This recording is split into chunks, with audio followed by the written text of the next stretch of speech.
Good morning, my students and my followers and my viewers. Today we will learn about the pathogenesis of hemolytic disease of fetus and newborn.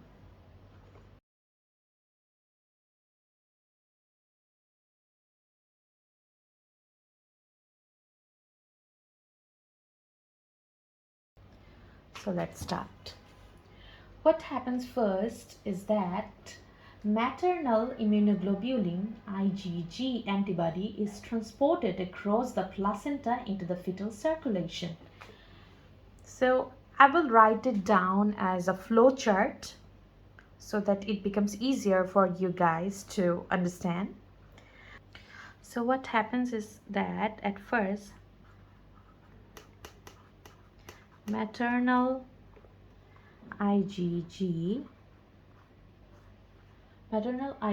antibodies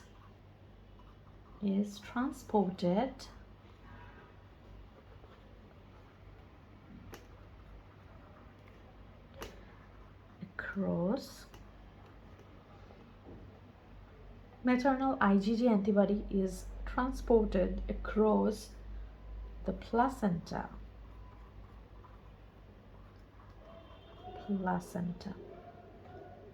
into the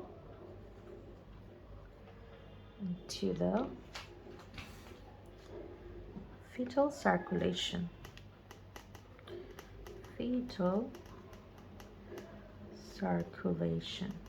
Okay, at first, as we all know, the only IgG can cross the placenta, IgG can cross the placenta. So maternal IgG antibody is transported across the placenta into the fetal circulation. At first, this is what happens.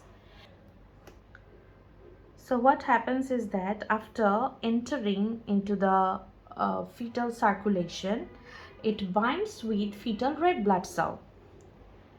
What happens next is that where it binds to fetal RBC. Okay, this IgG, after entering into the fetal circulation, it binds with fetal RBC. Okay, now what happens next is that, so I'm gonna clear it. After this. I'm gonna show you that this flow continues with the line I'm going to start right now. So for that, I have to clean it.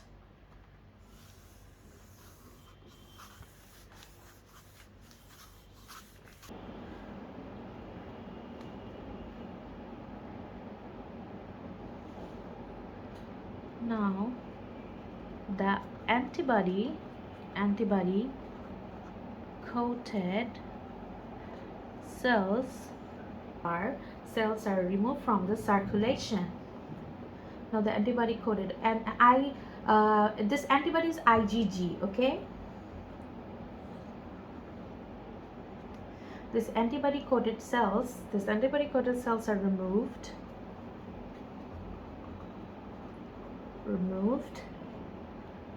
from the circulation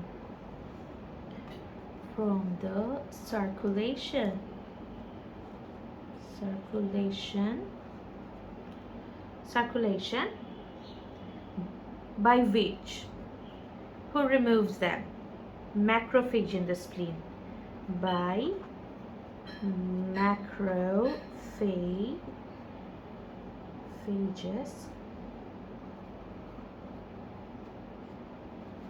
in the spleen. Okay, now what happens next is that those RBCs coated with IgG are being destroyed by macrophages of the spleen, and the rate of RBC destruction depends, and here as we talking about the breakdown or destruction of the RBC, this destruction depends on antibody titer and specificity and number of antigenic sites on the fetal RBC cells. Two factors are important for the rate of RBC destruction. One is antibody titer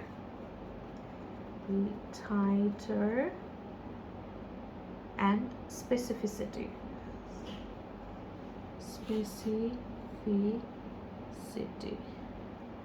And second one is number of antigenic sites.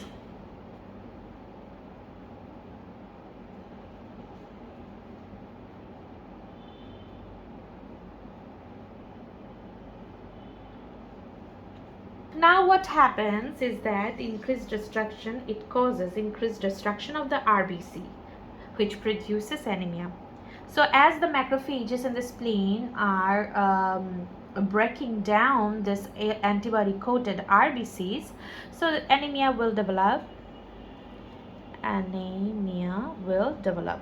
Okay, anemia will develop.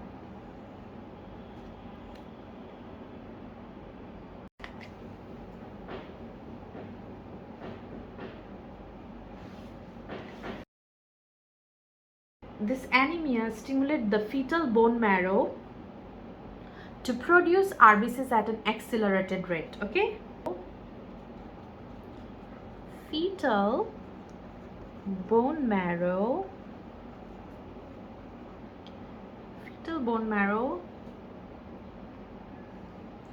will start to produce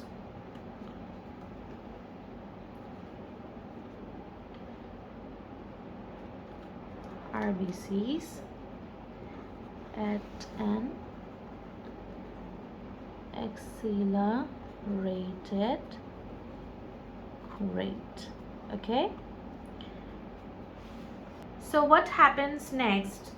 After this, that acceleration of this RBC production, erythropoiesis causes release of immature RBCs, which is known as erythroblast. Increase of erythropoiesis causes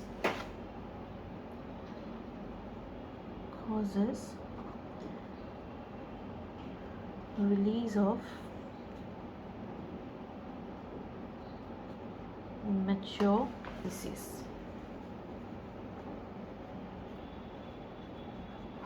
Erythroblasts, which is known as erythroblasts, into the circulation,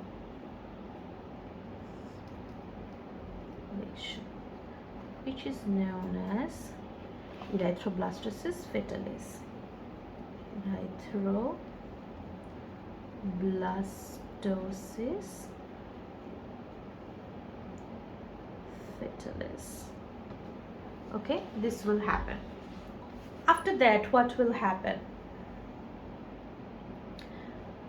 Now let's know what will happen after this, but let me clear it at first.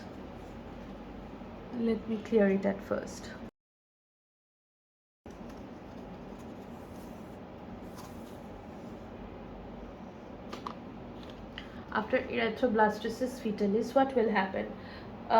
When some bone marrow fails to produce enough RBCs to keep up with the rate of RBC destruction, erythropoiesis outside the bone marrow, like liver and spleen, is increased.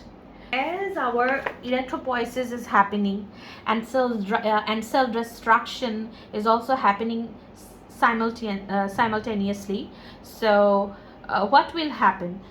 There will be a time when this red cell production won't be able to keep up with the red cell destruction. Then overall thing is that bone marrow will fail to produce enough amount of RBCs. Then extramedullary system will be activated to produce RBCs, which is liver and spleen.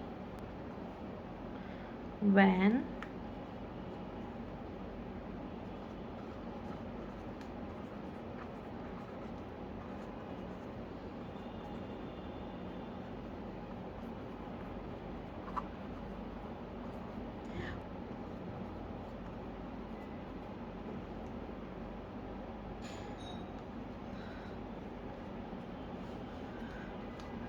of RBC and can't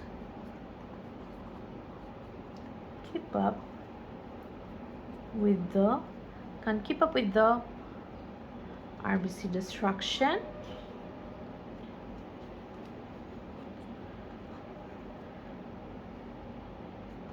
then the extra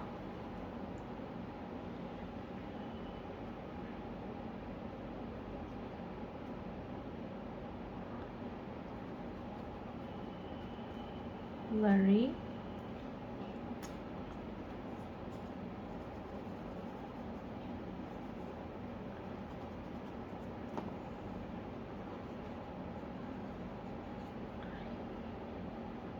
system is being activated.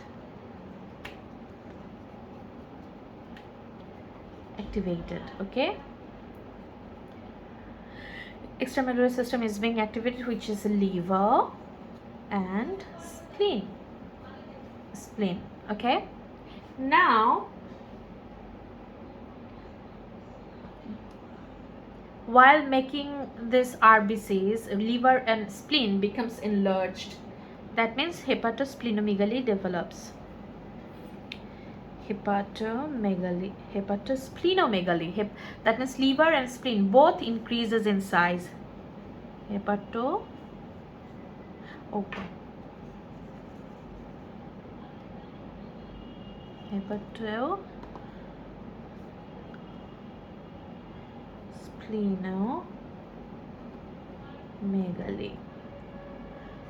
Hepatosplenomegaly develops. This hepatosplenomegaly results in portal hypertension and hepatocellular damage. They results in portal hypertension and hepatocellular damage.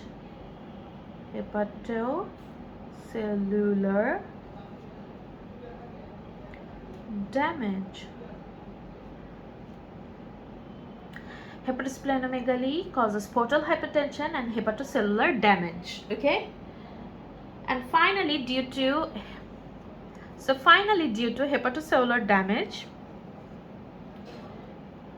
it leads to hypoproteinemia. Hepatocellular damage,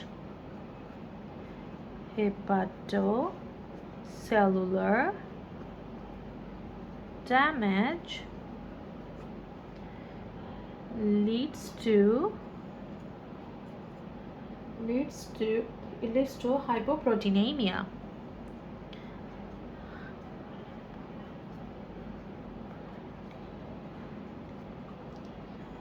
Why hypoproteinemia? Because as we all know that majority of the protein originates from liver cell. So that's why if there is any kind of or any sort of hepatocellular damage, it won't be able to produce proteins, right? So that's why hypoproteinemia will develop. So due to hypoproteinemia, there will be a severe anemia and hypoproteinemia. There is already severe anemia happening in here, and there is also now it's happening hypoproteinemia. So it will lead to development of hydrops fetalis. Okay.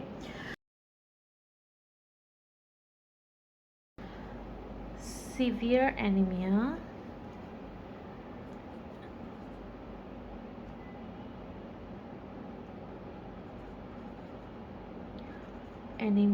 plus hypoproteinemia,